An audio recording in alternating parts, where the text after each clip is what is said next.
Everybody, whenever we have these talks, we're never entirely sure how many people that there may be. So a great turnout today, especially on a day such as this.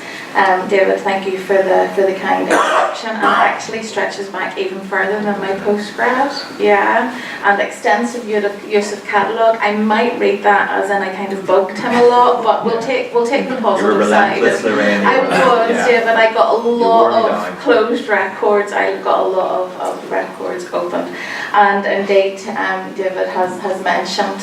So research that essentially I did 10 years ago is very much coming back into view again with Brexit. There's lots of discussions around that and what this hard border may or may not look like. So to start us off, could I ask for a show of hands of who has passed from, well, the fact that we're in Northern Ireland at the minute, who has passed between the north and the south within the last 25 years? Pretty much everybody. Anybody willing to share with us what that looks like, what that feels like, passing from north to south, a recent journey? Yes. Well, I'm particularly from Uri originally. Okay. And the journey from the Flagstaff down into Cooley, because that was an unapproved road when I was wee. And my father said that I would never drive down that unapproved road, or the car would be taken off me. And I would have to pay for it for the rest of my life, and I was only 17 years of age. So the idea of a new border on that unapproved road, it really brings home. So you're a borderlander? Sorry? You're a borderlander yourself? I'm a borderlander myself, yeah, born within 3 miles of the border of there as well. Anyone who doesn't live in quite such close proximity, willing to tell us about what that feels like driving from north to south more recently? I used to work in Athlone. Okay. I lived in Belfast, but travelled up and down twice a week. So I go via Monaghan, and then we crossed the border about 6 times, and the road changed every 100 metres. So and more you knew when you were in north and when in the south. Okay, and how did you know? Because of the conditions of the road. It's now reversed. It's now reversed. Thank you. And at the back then? Well, I think, excuse me, that I remember we used to have to go down the south to get the triptych, the little triangle, maybe 35 or 40 years ago, and my uncle, we went out with him in the car, and it was an all-day job to go between your end and the dock. You had to get one of the customs post to get signed up for it, and then on down to the dock. But it was a full-day job. But the dock races used to be on. We went there for a couple of hours, but where we lived in Ballyclare, it was 8 in the morning to 10 at night. And the roads, as that man said, they're on for too much difference. You know, motorways or anything else, but it was quite a big experience, I must say. In observation, I can recall being at the border at 1 o'clock in the morning, the fence was through. When far right after breakfast to leave it. So that's, thank you everyone for those. We will take more questions and points as we move on through. But it's really interesting, isn't it, that everyone chooses to talk about their experience of the border, which would have been more than 25 years ago with the Treaty of Maastricht. All of the customs borders, they all disappeared. All the customs hub, they all disappeared. So there is no experience now in travelling in the main from north to south. The road conditions, I think, more or less have realigned, certainly with the opening of the fantastic new road down through Newry. So there is no experience now because it's seamless, the passing from north to south and vice versa. So I think that's why you can see this is going to potentially be such a big issue for people who live in the borderlands. So that's really what we're going to look at today. Is there anything we can offer the policy makers in terms of Brexit? What did we learn from the past? If we had the gift of hindsight, what would that be? Okay, so in terms of my thesis, I obviously give lectures to lots and lots of students, but I'll try not to be too lectury today, but just to give a wee bit of a context to it.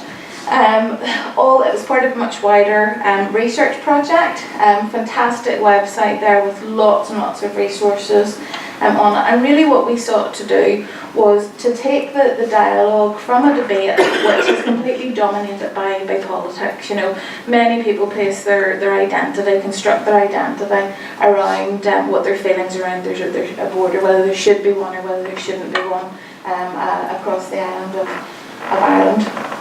Traditional border studies very much concentrated upon territoriality, so they very much looked at the shifting sands, if you like, of a line on a map as well. So we wanted to move beyond those and very simply to investigate the impact of the Irish border on everyday lives. A couple of different key aims: to use the existing historical and historical within that really, and ethnographic as well. Ethnographic is more about people, whereas the historical might be political.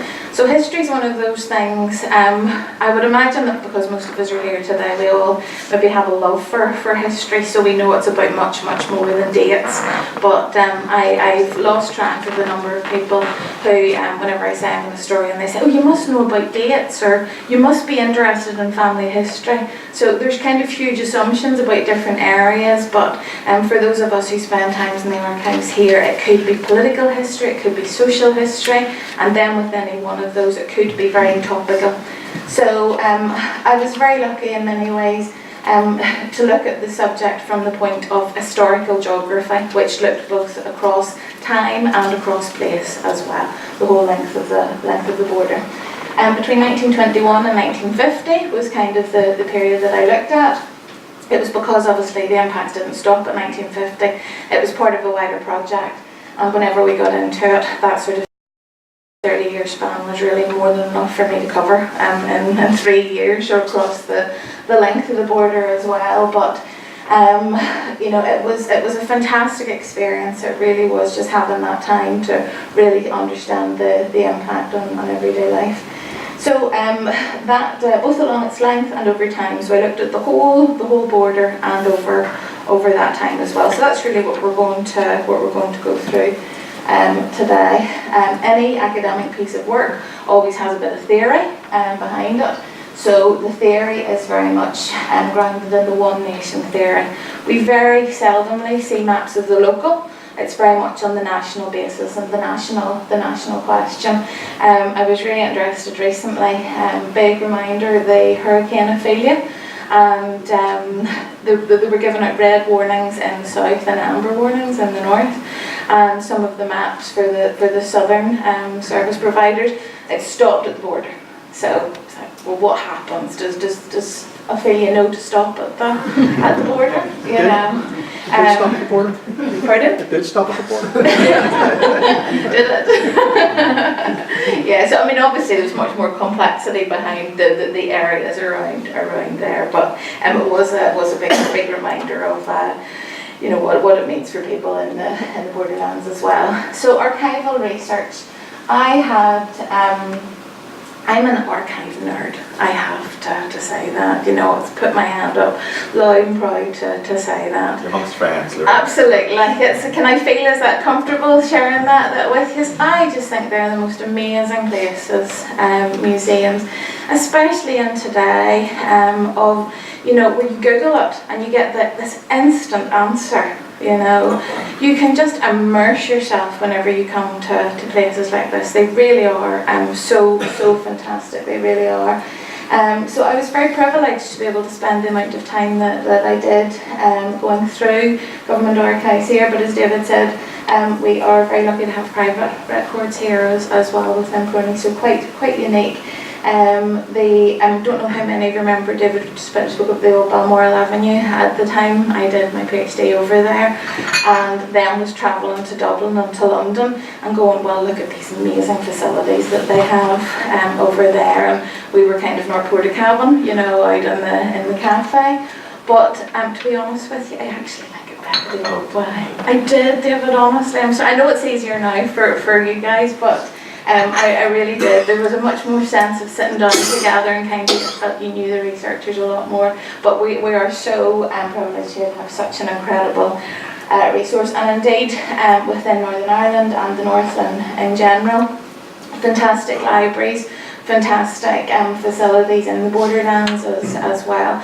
And it's not actually about going and visiting those resources. It's also really importantly about going along and speaking to the people. And this was one of my finds as I put this together. So 2004, whenever I started all of this, apparently a time whenever I could only type in capital letters as well, which is interesting. And this breaks all the rules of a good PowerPoint slide, I know that, but I did think it was really interesting just to put it up. It was a copy and paste from a Word document. You know, how many different things that David, within probably about an hour, pointed me in the direction of, and that was the basis of the research that you see today. So get out, go to the libraries, go to the archives and speak to people as well.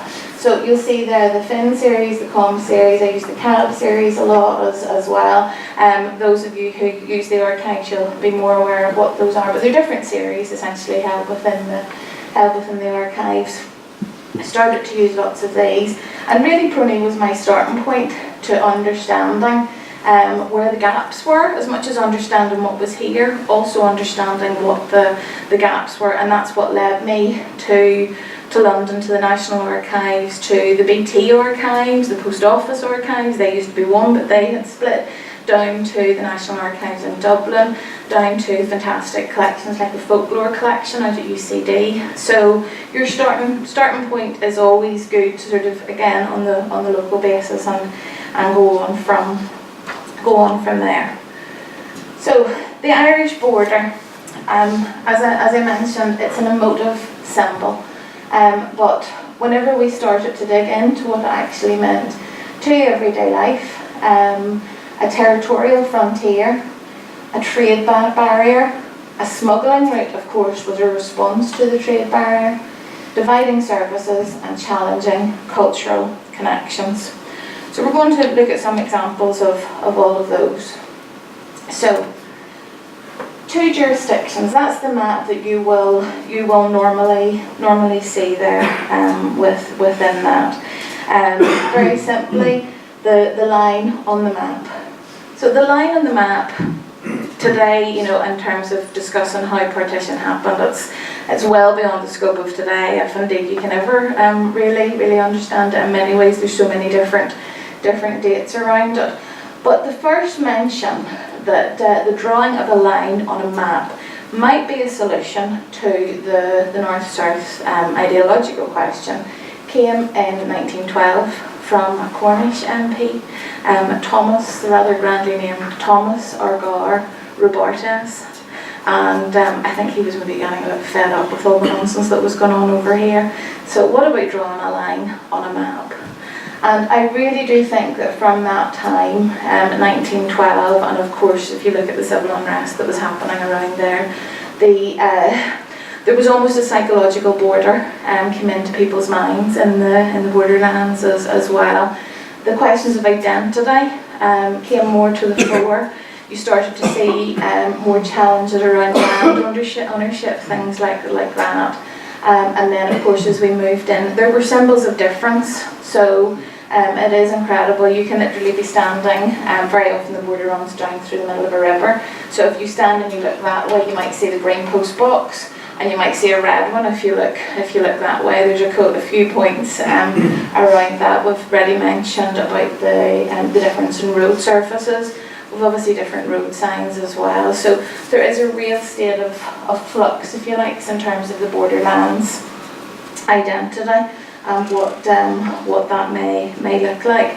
And the gentleman there mentioned that's the little pocket there. Yeah. But yeah, so what did you say, 6? It was about 6, I think, I can't remember. Yeah, I think about 6 times in 8 miles. I believe you passed from north to south. So that was a particular headache for the customs at the time, and their response to it was actually not to put one there. They just closed all of the roads. So you know, a very typical. It's too difficult because the grey is where it gets interesting. But let's keep it black and white.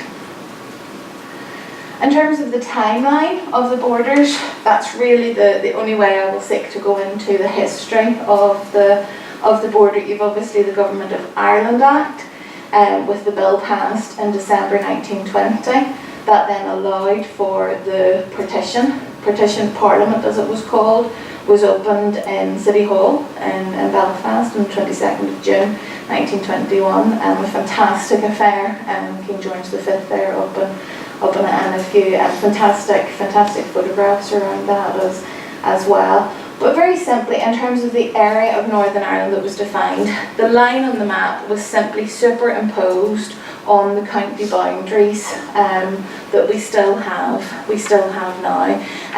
There is a huge history in themselves in terms of how the counties were created. We can really go back to the 16th century and even earlier as well, whenever you look at the old kingdoms and the O'Neills and the shifting borders around there. So it really was a line on a map just superimposed quite simply on the 6 counties that the government at that, or the soon-to-be formed government at that time, felt was manageable.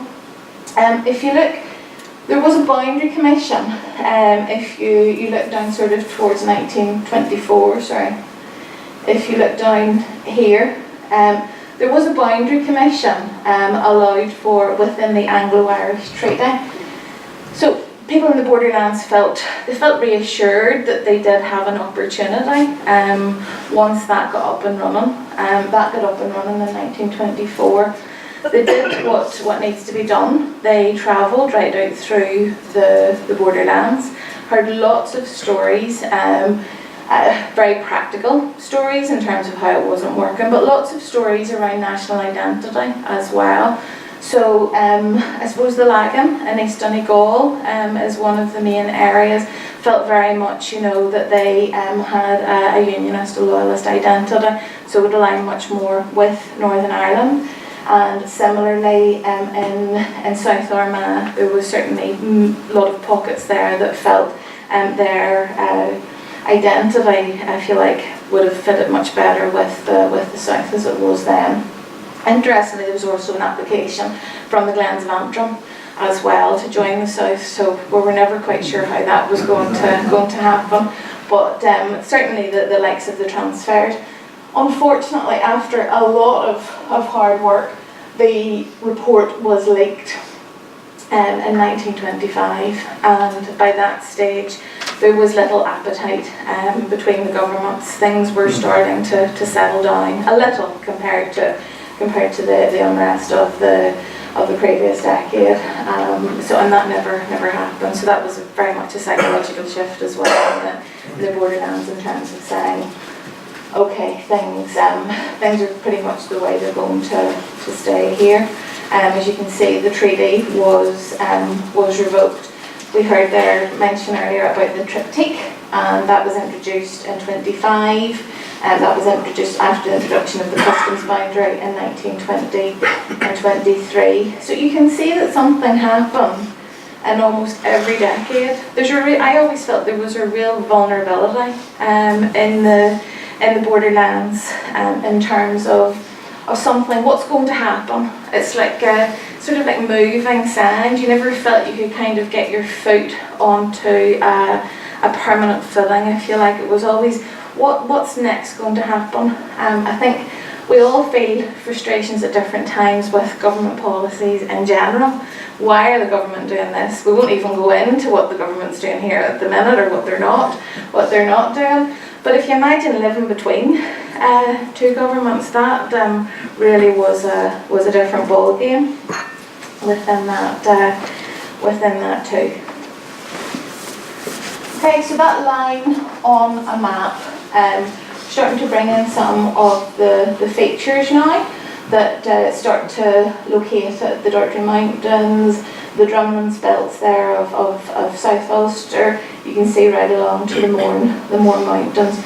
So the line on the map winds right down. A lot of, I think it's just over 50% of the border actually follows a river boundary. So it's more simple when it comes to that little pocket again that we mentioned on Fermanagh. Monaghan is is quite challenging. But if you even look there in terms of natural travel from Armagh to Monaghan, as the crow flies, I mean, you're going right across there, but there wasn't, there was a boundary, there was only 15 customs frontiers, actually customs boundaries put into place right along that stretch. So I mean, it wasn't that many along that huge length. So that's very much what the national looks like. So next question: what length's the border? 240 or 50 miles. It's about 250 miles, is it? Not bad, not bad. Higher, lower? 277. Oh, okay. Did you have a wee look at my Yeah. slide? I did, See. Although it is still a really interesting question. GIS data, and that is the land boundary, okay.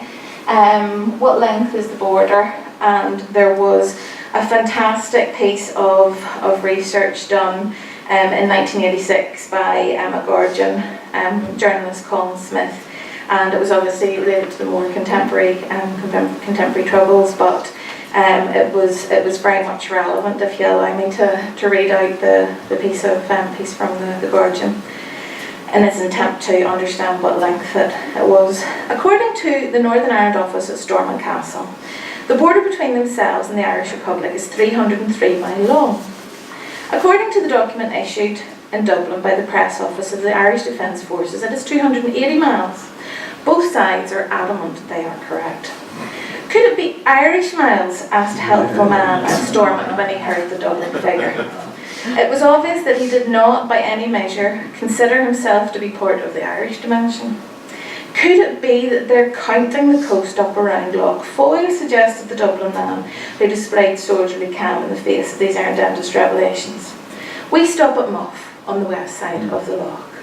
So, the GIS data in terms of the 277 miles, there is no agreement on where on the length of the land boundary. So I might claim to fame that this is where you heard it first.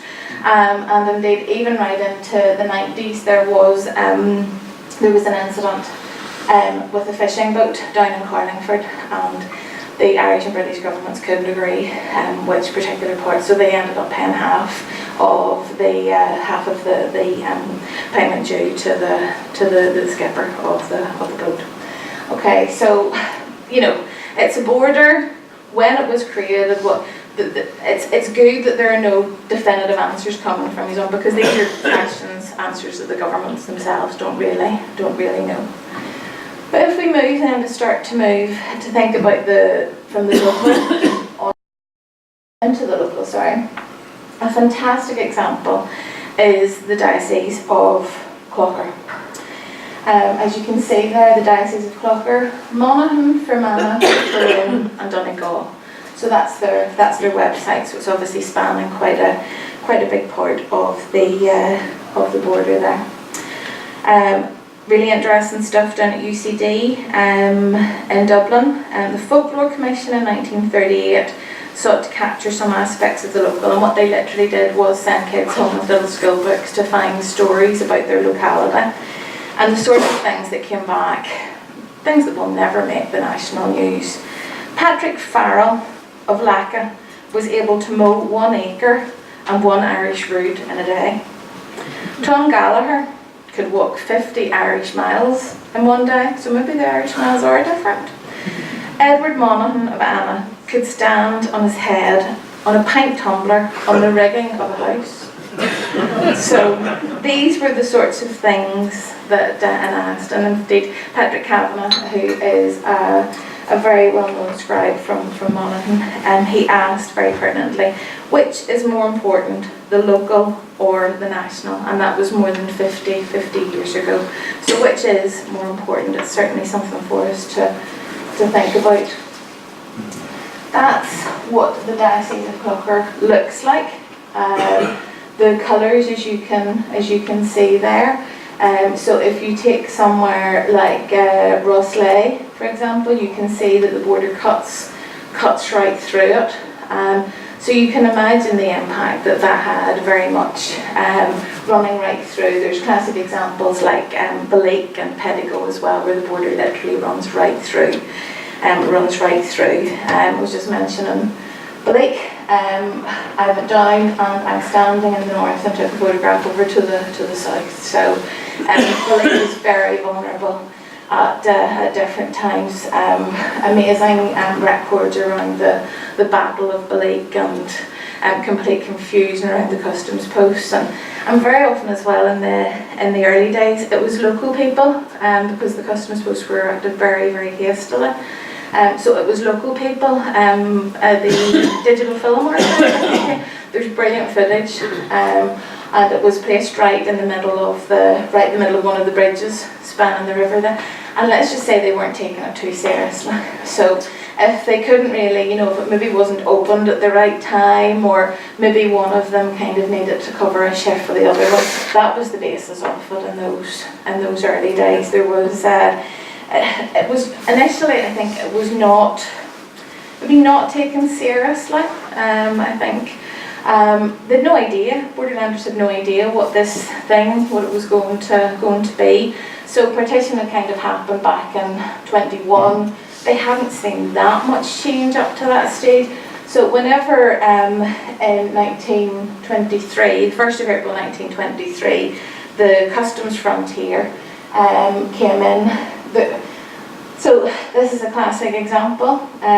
Sort of a teepee-like structure is the best description I could have for it. And all local gentlemen. I believe I was told another talk that 2 of them were actually brothers as well. And one lived in the Derry side, and one lived on the Donegal side as well. So straight from the offset, local newspapers carried the story the next day of a keen amateur photographer interested to see what was going on, and walked across the border, took a few photographs of what was going on, and attempted to come back again, and he was stopped. So under the Safeguarding of Industries Act, he was asked to pay £3 duty, and he had walked half a mile down the road and was attempting just to come back to his house. So there's so many examples of that. This is probably what a lot of you remember in terms of Tullydonnell. The exact date is unknown on the photograph, but we reckon it's about 1970, sort of taken into account the uniforms and the signage, but still obviously quite a long time ago, with a lot of boys and the donkey carrying something across the border, within that.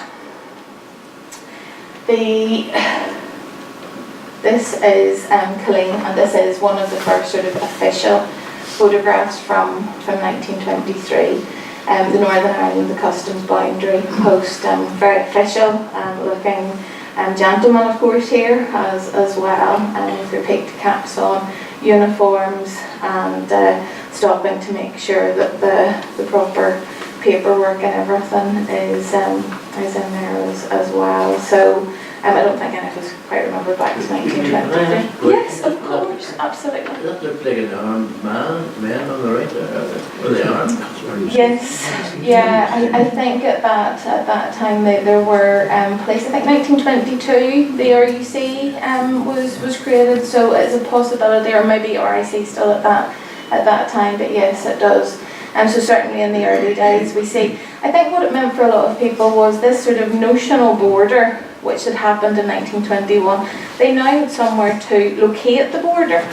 So there was very often a gathering, and if you look around that as well, what we think from this photograph is, if you look just over to the side there, that's a little sign which says teas and coffees, and so straight away that sense of entrepreneurship, people stopping. If you're arrested by that fellow, you go to tea. I'm telling you, you definitely could. So a lot of people stopping. we all remember the traffic jams. The gentleman there said about the huge amount of time that it took to pass by as well. So I think that was a very wise person there, a bit of an opportunity to get that done. But that's clearly a staged photograph in contrast to the one at Muff. So let's just say by that stage they weren't very organised, but certainly by the time we got through here, we definitely were looking at a bit more sort of structure in place. But it also very much symbolises the border and how it was constructed at different points along the border were very, very different in terms of the different sort of patterns that sprung up. There's a lot of different stories in terms of the smuggling routes that then were created from it as well. So this is from the National Archives in London, and that's where most of the customs records are held. There are a huge number of customs records, and you can see there the old Ulster Canal just running down through here. But right along that length of the border, so looking at the map, it's been photoshopped. You see celebrities now where their waists are smaller than what they really are. It looks like it's happened to my map there as well. It does. I just realised that. But you can see 15 right along that. So there were two in Uri, one between Ferryhill and Carrickcarnan. There were 3 in Armagh between Drumbilla, Tullinagro and Tyholland. Then 1 between Auchnacloy and Moybridge. Another 4 in Enniskillen between Clonus, Swanlinbar, Black Lion and Cloghore. 2 more in Strabane between Lifford and Clough Finn, and then 3 more in Londonderry between Carrigan's Bridgend and Muff. They closed at times. The customs posts had opening times. So, how does that work? So you can only, can you imagine now being told that a road or a place you want to go to is, no, you can't go there. Sorry, yes. I encountered those difficulties, but what I didn't regard as difficulties because my experience was mostly very positive. Okay. I was first 25 years of my life along the border. I was born in the next town land, Patrick Kavanagh, so that's the clue. I was a musician at that time during my teenage years, and I had a band. The band was in Northern Ireland, and I lived half a mile below the border in the Republic of Ireland. So I had to bring my drum kit across the border. I got it stamped on my pass, going in. That was fine. In fact, they never looked at the drum, just stamped and let you go on, straightforward. Good relationship with all the customs people in that area. Okay. Coming back at 11 o'clock it was okay, but coming back at 1:30 in the morning wasn't so good, and that happened to me once or twice. So it was a bit of a dilemma, I can tell you. But it worked out. We had a bit of a laugh about it. What did you do? And we got on with it. You got on with it. We just got on with it. That's no issues. Yeah. You had I to think get a lot of on the with it. hype is exaggerated, quite honestly. I really believe that. Interesting. So I lived just half a mile on the southern side of the border for the best part of 25 years. And that was I would say there's a few people. You can come up here and do the I think I would much rather listen to you than listen to me. Thank you. Sir. I was a point about getting in there the border. My father had a business which crossed the border, and he, on one occasion, in an non-approved route, whatever they call it, yes, into the south, and to his horror when he came out again, I said, "How did you get in here?" Love it. So there's another dilemma. If you sort of think, I'm in a bit of a rush here and you have to go one way, what do you do the I next would time? wonder if the police Brexit people ever looked at your information then before they... Not to my knowledge now, but PRONI are certainly doing what they can. It's on the radio, yes. Okay, no worries, that's great, yes. When we were travelling over after Chloe's children, we had to have the trip tickets, and they mentioned But you had to get over that border by a certain time, or else you would have to sit and wait all day. Absolutely.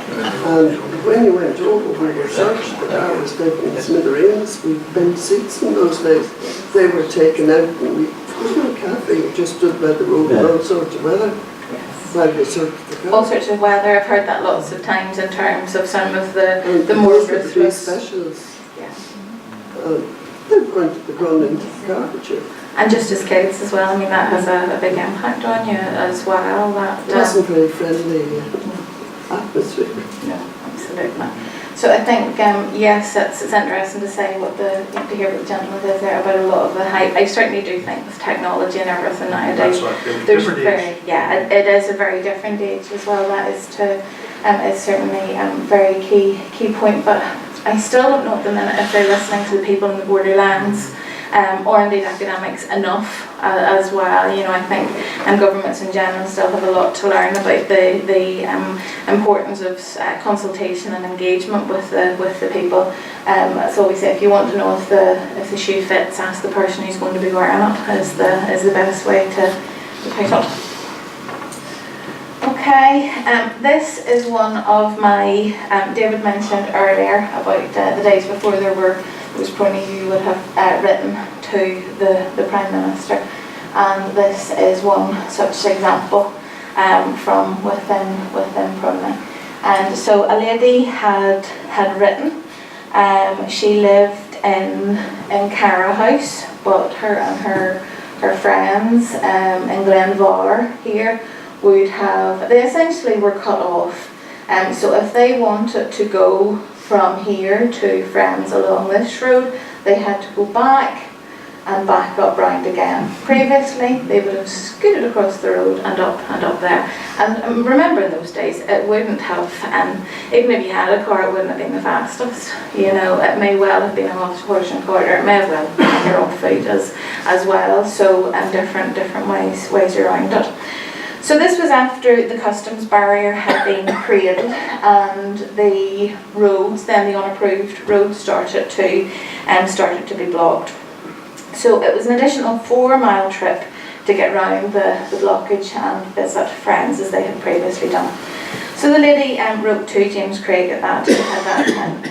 We would suggest that if the blocks were moved to the point where the road, Manili Road, from the Free State joins the boundary road, the blocking of communication would be equally well affected.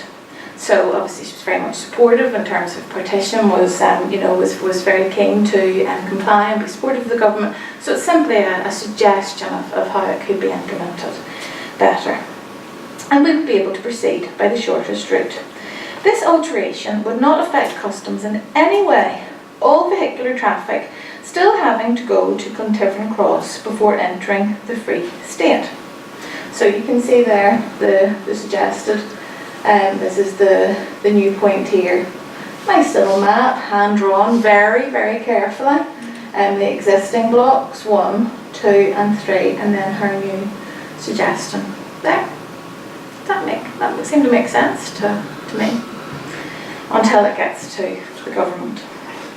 The inquiries which ensued within the Ministry of Home Affairs concluded. So extensive investigations were done.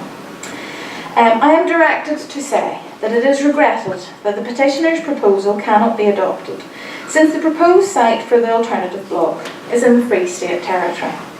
Nor is there any alternative which would not endanger the present disposition of the constabulary.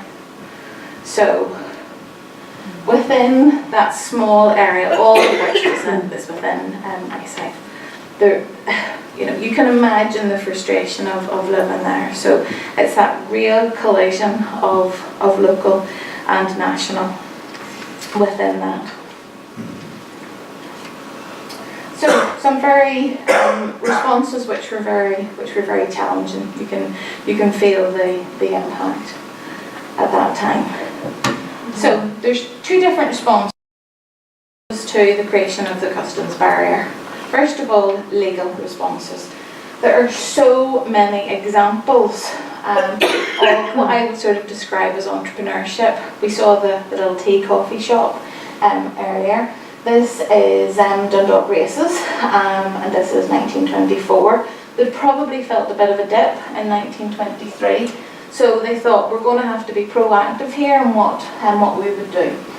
So about the third line down there, special Free State Customs staff will attend at Carrickcornan and Drumbillah frontier posts on race days to facilitate motorists from Northern Ireland. So that was about the year earlier. Huge traffic jams meant that people simply weren't getting through. They weren't getting to enjoy their day at Dundalk races, so their gate receipts were probably down. So they thought 1924, hold on a minute here, we're going to have to do something about that. Many examples. Businesses along the borderlands. So if you think of Newry, for example, hinterland very much gone down into Louth there as well, Derry and Donegal. So that sort of the retail centre being cut off from where people would have travelled from. You see lots of businesses taking on bonded huts and things over across the border, so they would have been able to continue trading in that way. Now, I've questioned this one, illegal responses. I don't know anybody who would have lived in the borderlands who wouldn't have had a go at smuggling, because to me very often it was as simple as where you got the cheapest eggs. You know, especially in those days in terms of people trying their best just quite simply to get through. And whenever you sort of understand what the state responses were, it is something that, I don't know, it's something about you're sort of programmed essentially to maybe to challenge sort of what you can and can't get away with in some ways. Sure, it's only a wee bag of sugar here, it's only a wee pound of butter, you know, at different times. So I do think whenever we were doing some research into this, there was a lovely description of smuggling, and the story of smuggling is full of adventure. It is one of heroism and villainy, ingenuity and even humour. It has gone on for thousands of years in every country in the world. In the early days, the smuggler was a person who used his wits and courage against laws that seemed unjust to him. Products needed by the poor, but prohibitive in price, were smuggled across borders. Accordingly, smugglers were quite popular and were often looked upon as Robin Hood. So, you know, I think it's certainly one of the main ways in which the Irish border has entered folklore.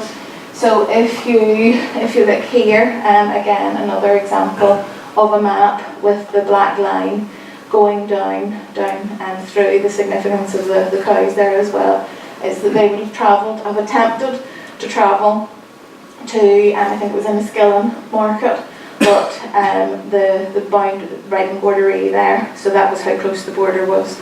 And you can't, literally going right through the middle of a field, and they were told you're not allowed for your cattle to cross there, you know. And there's not that many more big markets down there.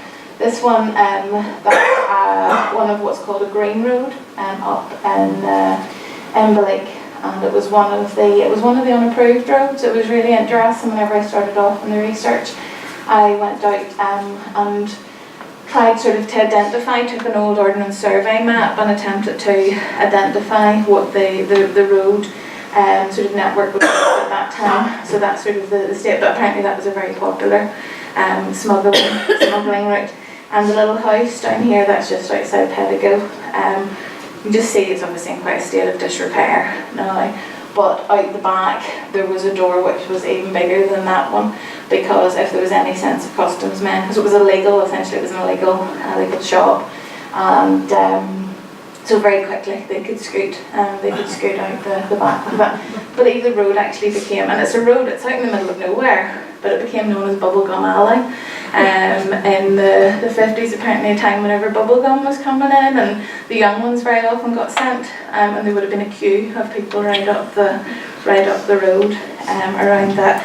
So there's many examples of smuggling. Sometimes they came up because of confusion.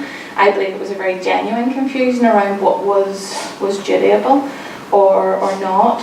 A bread man was stopped, and he was accused of smuggling because his scones and his sugar products were underneath the white bread. The plain bread was not dutiable, but the scones and Swiss roll, I think as well, something as luxurious as that, was seen as being, was understood by the customs men as being hidden, and eventually he was not fined. So many examples. So to me, is that an illegal response by accident or by design? I think the smuggling alone is a really fascinating area.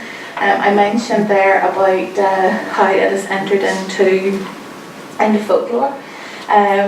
Couple of examples which I think are very good that I came across in my studies. So this one's poking fun at the customs officials. Oh sergeant, my life I can bet, you're ruining your health lying out on the wet. So again, the opening hours, we had a bit of a chat about that. On the 14th of February at 9 o'clock, the northern officials got a slight shock. When they arrived at the hut, to their great surprise, an ugly big bullet there met their eyes. So somebody, I don't know if they brought the bullet that far and sort of had a crisis of conscience or what had happened, and there are many examples of that. The customs service in the south, they have more recently a museum set up in Dublin Castle, and they used to do a journal, and almost every month it featured fantastic poems, and especially the customs men themselves. Some of them went over pages and pages and short stories, some of which were true, but I would imagine were true, but I would say there would be a bit of artistic license around there as well. And I'm sure we all know the story of women trying to smuggle butter and being brought in from a cold day and put in front of the fire by the kind customs men. Another gentleman going back and forward sort of twice a day, officially, keeping everything with a bike, and they could never figure out what the problem was until it actually was a new customs guy came up, and within 2 days he realised there were different bikes. He was smuggling the bikes. So a lot of different stories. So I don't think whenever you look at the amazing responses for the likes of Pucoon, it's a very serious topic, but it is also something where you quite literally, for some people, can move from one side of the house to the other, and the border's going right through. There are a few examples around the boundary line as well. So believe it or not, this photograph up here is a still from the film Pucoon, painting a yellow line. And one day, whenever I was down in Pettigo, I actually happened to come across these gentlemen, and literally that's the border there. You can just see a yellow line. This little bit here is no man's land, they managed to tell me. So that is where Donegal finishes, and then into Fermanagh. So, and they, as you can see, are digging right up to that line. So it's still the case nowadays. So for us that maybe meant something like a difference in road surface, but for people who live their everyday lives, they're very different things. So lots of different examples, as I say, professions, in terms of pharmacists, in terms of solicitors who were based in the border towns, previously would have been qualified within a general overall sort of Irish certificate that then started to come in terms of a British. But what area did they serve within that? Through only certificate for one or the other. So many examples. So I talked a bit at the beginning about the gift of hindsight. To say there are similar patterns in all borderlands, because you're right at the very periphery of the state, of the British state and of the Irish state. You get low levels of infrastructure, whether that is roads, whether it's the transport links, whether it's the sustainability of services. From Donegal, travelling to Dublin just doesn't make sense. Would you not go to Derry? Now thankfully more recently there have been some really good examples. But we do see patterns around a reliance on funding as well within the Borderlands, because the sustainability of services, they are not densely populated areas along most of that stretch, but there is a continued fascination. I was delighted whenever David asked me to come along and talk about this. So I really hope that you get the opportunity to take a wee look at these records. I'm sure my thumbprints will be on them somewhere. Maybe you've had to wear white gloves with those ones. But I really do hope, as the gentleman says, that a lot of what's going on with Brexit now, so I don't really think we need a repeat of this in general. So thank you for your time.